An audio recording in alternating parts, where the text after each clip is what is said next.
Hello there. I have a quick video today. Well, quick for me, right? 20 some minutes. I upcycled something and then I bought some clearance thingies and I made something pretty and I want to share it with you. So look at these pretty girls. I can't wait. Let's do that. I'm Whitney with Crafty Thoughts and Whatnots. Let's jump into the craft room. Now, I have had this picture for easily probably 15 years and I purchased it. Now, when I flipped it over just now, that sticker on the back there says Ashland. So I must have got that at Michael's so many years ago. Isn't it great to know that I still shop there? Now, I tied some burlap to it, and then I don't know why I stuck that red ribbon in there, but apparently, who knows what we were doing. I was also 15 years ago, I was in a different house, but I like this picture, but I am tired of looking at that mustard yellow on the front of it. Now, if I could save the wording, I wish I could, but again, I don't use a Cricut, so we're just going to cover over it and stamp it and put off some pretty stuff on it. I'm going to use Little Black Dress. It's a DIY paint, and I'm going to just get rid of the mustard yellow. So my first goal was to cover this. Now, DIY paint is a clay-based paint. It is very pigmented. I only had to do one coat, which is why I wanted to do this. Now, DIY paint does not have a top coat built into it, so I will have to seal this. I'm going to seal it with wax when it's all said and done. But we're also going to put beadboard over the top of it too, in a very sloppy, farmhousey, distressed way that everyone still loves, because I do. So that's why I did it. Also, this is going back in my dining room, so it's for me, myself, and I. And that's why I did it, because I like it. This is for me. Now, it dries pretty quick, which is why I love this stuff. And now I'm going to put beadboard on top. Now, if you want to wet distress, or if you want to do like a crackle type thing, you would need to seal the black first, because we don't want the black to come off. But I'm not going to do that. What I'm going to do is I'm going to put it on in a distressed way. So I have a chip brush, and I'm going to take the white paint and basically unload most of it onto that paper towel there. Now, the paper towel eventually becomes saturated. Here I just started messing around with distressing because I know that sometimes it just drives a lot of people crazy since they don't seem to like it anymore, but I do. Like, I love the way this looks. I don't know if it's just because, some people get stuck in certain eras and certain times, but I like farmhouse. I like distressed. And even then you can go move on from the word farmhouse, call it vintage, call it, what else was there? Antiqued, whatever you want. I like it to look like it's old and weathered and it's had a hard life and now it's happy because it lives indoors with you. That's what I like. But what I did here was I went with a very light hand at first, and then I decided, because I knew I was going to stamp all over this pretty girl, that I needed to go a little bit more heavy-handed. Now, when we're said and done, there's more white on here than needed to be done, like as light as I did it at the beginning. Here's me drying it. You got to dry it in between, otherwise it just becomes a big smearing mess. It will reactivate the black paint underneath it because it's wet. And then also cleanup is a breeze because it is water, it's water based. It can be reactivated with water. So I'm taking a baby wipe and I'm cleaning up any splatters I may have got on it, and it came off like a dream. Now, I'm going to go into my IOD stamps. This is called Kindest Regards. I get all of my IOD and DIY products from Lori at miltonsdaughter.com, so take a peek in the description. There's a code for IOD goodies. And then also things that qualify, you'll see, but there's also a good incentive for repeat customers. It is a wonderful place to get a lot of good stuff. Now, I'm going to use, I gibbered through that, sorry guys. This is the same stuff you've seen before. I love to use this vintage photo color of ink. It's a archival ink I get off of Amazon. It dries fast. It is permanent. So do with that what you may. Be careful. I was going for a distressed look. Most of the time, I say distressed because if you make a mistake, you can get away with it, because if the stamp doesn't go down, if the transfer comes up, if it gets chipped or broken or smeared or scratched, you can play with that and make it look like you meant to do it the whole time. So it's like we say, oh yeah, I planned it that way. Like that big old fingerprint, sure did. Yep, sure did. Now again, we don't put fingerprints on things because we're makers, and that also means that we lost our fingerprints years ago in tragic hot glue gun accidents, which I have had 2 in my lifetime. But anyways, all I did was stamp this around. You saw the fashion that I did it. Now I'm going to move on to 2 more. This is ephemeral type and crockery. Crockery, I believe, is very old and not available anymore. But you can just look at your stash and become as creative as you possibly want. I may have went a little overboard. I mean, I know, shocker. Sit down for that. I mean, I should have told you to sit down first, right? I may have went overboard. Now, between black ink and then I go back into my... This is a 4-pack of ink, by the way, I got from Amazon. So I'm using just the regular black, which I think is called soot. And then I went after this gray hickory color. It's called hickory smoke color. It looked great because, I recently, within the last few months, have been loving mixing black, brown, and gray. The colors together, they just leaves a wonderful backdrop to add any other type of color to it. So you can switch it out for the seasons. Now, obviously, my little piggy here is going to be permanent once it's done. But black, and white, black, brown, and gray seem to give me the ability to put any color I want with it, and it makes me feel good. I love the way it looks together. So that's why I went back and forth between some black ink and gray ink. And the Kindest Regards stamp is the Vintage Photo, which is our brown ink behind that. Now, this is the ephemeral type stamp set. This one's a newer one, I believe I just got earlier this year. This might be spring or summer IOD. This one is also fun because of all the little tiny pieces you get. And this is also better for smalls if you like to do a lot of the different little small pieces for your decor. And I had no rhyme or reason. Some of these were stamps. Some of them were like money symbols. Some of them were, the crockery set had a lot to do with marmalade or marmalade, whatever you say, marmalade. So I tried to use one of them is like for Dijon mustard and the other one was for potted meats. Super cute stuff. So I left the marmalade ones out and then I just kind of went a little ham. See what I did there? I went ham on, yeah. Anyways, I'm nothing if not self-entertained, right? So, I mean, it's great. You ever get bored? I tell myself so many jokes. I went a little ham, as you can see, with the little tiny stamps here. But again, this is for me. And if I decide that I'm tired of looking at it in my dining room, then I'll paint it up and switch it again. There's nothing that says I can't do what I feel like doing. But the little piggy picture, it's got a great weight to it. I bought it so many years ago, and I just left it that little mustard color. But again, it's never really matched per se. I've just always kind of put it in like a little, hodgepodge of decorative stuff in my dining room. I have a couple shelves, which we're redoing the dining room. And my next DIY is a fast one, and it's going to also be in that. But I'm also going to paint a table, and I'll tell you all about that. But anyways, after we're done here, I just talk through all that. I'm going to go to a rub-on transfer. It's called Painterly Florals. I do not know if this is available. This is sunflowers and lavender. I'm going to use the lavender and the roses on it. Now, I'm going to speed some of this up too because you've seen me use transfers many, many times. This one is basically where I am just going to take things, and I did not plan this out. I took them and I put them down as my eyes told me to, as my little crafty, you've told me many times in the comments that when you get that squishy feeling, you get that happy squishy feeling and you're like, okay, look, this is looking great. This is making me happy. With IOD transfers, they're tacky on the back. They have a lot of tack to them. So if they touch anything, they'll stick to it. So be careful, but also that lends to the easeability. Is that a word? I'll just make one up. The easeability of placing them down. Now on some of these, because I wanted to get them closer to the edge here, you'll see I cut off a lot of the top piece here. So see how I cut basically right up against the transfer just so I could get it as close to the edge of that little piggy butt that I could get, because I wanted this one to be right there on the roast. You know what I'm saying? I needed that pretty rose to be right there in the top right corner. And then the bottom ones, I just felt, I'm tucking these in. I did not plan any of it out. It just kind of happens and it makes me happy. And again, once you put these down, you're not really going to get them back up. They're sticky. And I mean, you're not going to get them up without a lot of effort. You're going to have to sand it. You're going to have to repaint it. So again, with that information, do what you may, do what you will, the words part, right? It's in sentence making. So moving on. I was grabbing now some of the rose parts. There's a couple those little rosebuds are super cute. And then later on, just remember, you can layer your stamps. Obviously, I did layer my stamps. You can layer your transfers. So this one, you see, I only put half of the flower in the bottom, and I'm using the other top piece over here. Kind of got a little bit on the edge there, but I used my X-Acto knife, and you can pull that out. It's not a problem. And then I'm going to layer some of the green leaves on top of it.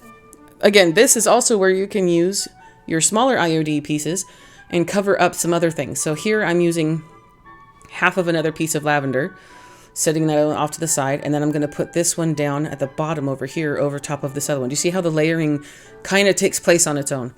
It tells me where it wants to go, and it just kind of, with my eyes, it just like, oh yeah, still making me happy, still liking it.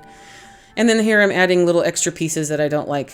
I save a lot of stuff. If I has a little, like this is a little stem here, just a little blank, plain green piece of stem.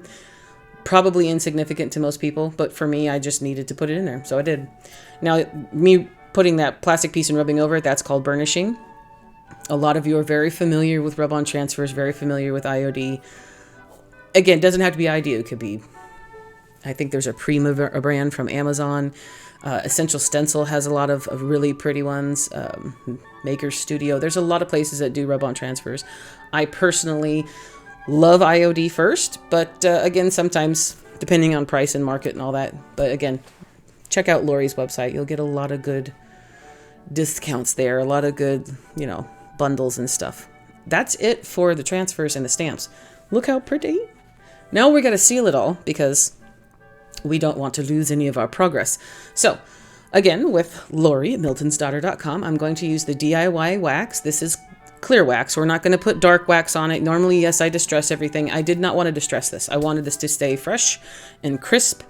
And I wouldn't say for spring, but basically this is going to be up in my kitchen year round. I'm not taking it down for the holidays. Well, I might. I don't know. Depends on where I hang it. Because I might take it down and put a wreath up for Christmas or Thanksgiving or fall, stuff like that. But most of the stuff I put up is permanent. Now you see me here using a tissue. I am basically, or a tissue, rag, paper towel, whatever you have. I'm buffing the wax in the middle because you can see a lot of the brush strokes in the black part of the little piggy. So this is just buffing. So I let it sit for a little bit before I started to buff the wax over top of those transfers. The paint has to be sealed and the transfers need to be sealed. So those are the two most important parts. The paint itself, you aren't going to see the brush strokes, so I just left it to basically dry on its own. Now I'm going to take some of this linen or cotton ribbon that I got off of Amazon, and I'm going to make a hanger. So the hanger still ends up being a little bit too long because I have hung this back up in my dining room right now for the time being. We are going to be remodeling our kitchen eventually. So that's a plan. And I have a red table out there that I need to paint. I want to paint it like a dark charcoal-y or a gray color. So there's going to be some construction, some transitions, and some goodies, going forward. I don't know if I'm going to put it in my channel or not. You have to let me know if you want to see some of that stuff. And I did make this hanger just a little bit too long, but what I have on the wall is I have a white doorknob. It's like a ceramic doorknob, kind of old 50s looking doorknob where it's a white ceramic circle with a little brass piece, not brass, but like an antique piece of metal in the middle. It's a very classic look. And that's what I used to hang this on. The best part is that since it's a little bit too long, I can hang it like I normally would, so it creates, an A-frame look. And then basically I put the frame up and then I wrap the left side around the doorknob. Then I take the left side, wrap it around top the doorknob, and then it hangs again. So it's basically like I've wrapped it around the doorknob before I let the weight of the picture. I have no idea if that makes any sense at all. It probably doesn't. In any event, there is a way to fix it if you make things too long. You've already cut everything. What I did here was I just made very sloppy bows. So you saw that I had really, really long tails. I thought I could just make a bow out of that. I should have because it would have shortened the middle piece. But in any event, I cut those pieces off and I'm just tying separate bows on the little hangers. But I'm only doing one. They're like basically one-sided loop, one loop. So you would tie a normal bow, but then on one side, you're going to pull the whole loop out so that you have one really long tail. And that's just to lend a sloppy, I like the way this fabric drapes, the way this cotton or linen ribbon drapes is very pretty. It also has a very unique, frayed or shaggy edge to it, which gives it more of that feel that I like of distressed goodies. It works out. It's pretty. And then also you can use this as a shelf sitter too. So if you have something in mind of your own that you want to do something like this on, just remember you can set it up and let the ribbon drape over the top or the side of it. And again, if it covers up some things, that's okay. It's not 100% meant every little piece to show. That's why we layer things. This would be very cute as a shelf sitter. You can lean it up against things. Now remember, it's kind of heavy, so I have 3 shelves in my dining room. 2 of them have little channels built into them where you can put like plates or picture frames. So it will hold this picture, and then I can lean it up against the wall and everything will be fine. But look how pretty it is with all the stamps and stuff. Again, do you think I went overboard with the stamps? I kind of do, but I don't, but I like it. It's one of those things where this is going to be super busy, and I'm going to put some solid items next to it, whether they're just like solid colored bottles or maybe some bundled sticks or greenery, like a little pot with some glue. Hello, Henry. Henry says hi, guys. Anything like that. Those things that will complement something. So if you have something super busy, you can put solid colors or some soft greens with it. See, like even that just a little bundle of greenery down there really makes a different kind of, pulls something away. It softens it. I've said the word soften, you know, makes it softer. The softer side. The softer side of farmhouse. All right, now this one is pretty fast. I got a rug on clearance at Michael's. Now, this says it's $39.99. I got it for 70% off, so I paid $12 for this. It's a 2-foot by 3-foot rug. They were also doing a sale on their picture frames of buy one, get one free. So that was, I think, $19.99. So I got these basically for $10 a frame. That's a pretty good price, in my opinion, for an 11 by 14 frame. Now, they came in like 4 or 5 different colors. This was the best color. They did have gray, but because I want to paint my table gray eventually, I thought it would be a little bit too much. So I went with this lighter color wood. We're taking all of its guts out. We want this backer piece right here because we're going to use that on the rug here. And we're going to use that to cut the piece out. Now I'm trying to find the carpet pile here, the rug pile. And then I'm like, oh, it's so soft. And then I got distracted. And then I kept petting the rug. So taking the label off, we're going to eventually flip it over. And we're going to take that backer piece from the frame. And we're going to try to lay it out here. Now, here's where your own eye is important. Now, again, I know that this is not maybe your normal medium for making a picture. But I loved the actual print on this rug. I love the pink flower, the bigger pink flower. I love the fact that there's some blue goods in there, but I love the green. The green is super pretty too, and it has a lot of the colors. Now, mostly I think my stuff is usually greens and whites, but it's also because it's all pumpkins year round. But I love this for a year round look for my dining room. So, taking the frame, flipping it over. Here is where I'm going to speed this up, because it took me a long time, as you'll be able to see. The rug right there, as you saw me rubbing, it has a little, this is the folding mark in it. So, okay, well, I want this piece here, but I'm going to have to be very cognizant of the fact that the rug was folded for its whole life, and it's got a little piece in it. But I knew where I needed to put this on the back of it. I'm just double checking. And now I'm just going to outline it with a Sharpie just to make sure I know where I need to cut. Now, guys, I have a thing where apparently I like to do projects that cause massive messes everywhere, especially like with styrofoam, and then it sticks to me and it makes my eye twitch. This is not as bad. Oh, by the way, you're going to need some decent scissors. These scissors I got from Lowe's so many years, or Home Depot so many years ago. Basically, they're the kind you can get sharpened, but these are some heavy duty scissors. These are good like carpentry scissors. They cut through everything, and I only use them for fabrics and ribbons, but you're going to need some good scissors. It's also really good. I bought them specifically to do some mesh wreaths back in the day, and that didn't pan out. So in any event, they're still really good for cutting these thicker things. But this is what I'm talking about right here with the mess. After you cut said rug, carpet then gets loose and falls everywhere, and it's great time, and it's all over the place. And it took me forever. The boys are playing, guys, so if you hear that, you hear all the sniffing and everything. They're wrestling in the doggy bed. So that's the weirdness that you're going to hear in the background. Now, I hot glued this to the backer. This comes up pretty easy. It's, the rubber on the back of the rug there does melt a little bit, but it will peel off if you need it to. Now, remember, we're going to put this in without the glass. The glass is going to go behind it because I want to keep everything with the frame. So there, I put the glass in. So just be mindful. If you want to keep it out somewhere, but I'm not trying to store it separately. If I ever decide to change this out, because again, it's not permanent, you can peel that rug off of that backer if you need to, but the hot glue is there as a, another way to just secure that to the backer. And then now, of course, we're going to smooth it down with the carpet pile because I like to touch it because it's soft and fuzzy.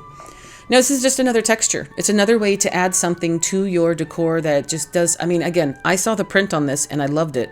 And I wanted it, so I made it mine. Now, because the backer is now covered, we don't have a way to hang it. So I'm going to take some of these sawtooth hangers. I've had these in my stash. I probably got them off of, quite honestly, it's probably from a Dollar Tree something or the other, but it could be anything. I have a little bucket of screws and nuts and bolts and picture hangers. So you could also do a piano wire thing if you want, with some little, you know, triangular little, what are those called? Those little, the little fasteners on the back, and then you put piano wire between it. This wasn't that heavy. It is a decent weight, but I'm not absolutely sure if I'm going to hang one of them or both of them are going to go on the shelf. But I guaranteed one of them will be on the shelf, on one of my shelves as a shelf sitter. And then the other one I might hang up depending on how I decide to lay out the whole dining room thing as I redo stuff. But I needed to have this rug in my life, so I did. Now, after I kind of took my way of, you know, half assuring, of kind of just measuring, I put like some little holes in there with like a poker tool. This is like a very sharp, threatening object I got at Dollar Tree. Just did some starter holes. Put the hanger back on there and screwed them back in. They're little tiny screws. It's not, you don't need any measurable upper body strength for it. You'll be fine. No power tools needed. And then you got a sawtooth hanger. So it's as good as it needs to be. Now remember, I'm not going to hang them up together, so making sure that they're identical, you know, identical. Let me know if you know what that's from. They're not needing to make sure they're in the exact same spot to be hung together, because I will not hang these together ever. I'm going to put one on a shelf and hang the other. Maybe. That's probably where I'm leaning. Other than that, that's what you get. So we got 2 of them here, and these are the parts of the rug that I wanted to show. They got oranges and blues and pinks and greens, and there's me showing you proof of life of both of the hangers. So once you get one down, you just make another one and you're good to go. So everything you did once, repeat it twice or 3 times. 3 would be nice. I should have actually gotten a 3rd one, but then I was struggling with, I don't need a 4th frame because they're buy one, get one free. Do you do that? Do you like, well, I want 1. I definitely want 2, but I'm not going to get 3 because then I'll have a 4th frame. Or I should just get the 4th frame because I like things in odd numbers. So 3 of them would look nice if you're going to hang them all. That's also another, you know, decorative thing, is to put things up in odd numbers. I could hang 3 of them. In any event, I love how it looks. But that's it for this video, guys. It was kind of just the 2 projects. I know I've got a lot more planned. I'm also going to go into into the fall next. But I do have a coffee page, so if you like my videos or you feel like you've learned something, please send a donation this way. It's not required, but always appreciated. And then I also just listed some brand new items I'm making. I'm trying to get this fiber arts thing going. I love to crochet. I've made some face scrubbies and some washcloths. They're very eco-friendly, good for the environment, and also on a decorative level, they look super cute sitting on a dish or in a little container or a basket in your bathroom. They're so cute. But also, I love using those face scrubbies. I stopped buying the disposable ones a while ago, but I have these colors available. Take a look at my coffee page, and if anything you can do helps, as well as if you throw a donation in there, you can get something in return, and you also help me out at the same time. Again, not required, always appreciated. And that's about it. So with all that said, you guys, I love you more than I can possibly say in words. Thank you so much for joining me every video, every week, whether I'm late or on time. You are my fuel, and I literally cannot express my gratitude for you. So thanks again. Many hugs. Happy crafting. And I'll see you in the next video. Bye-bye for now.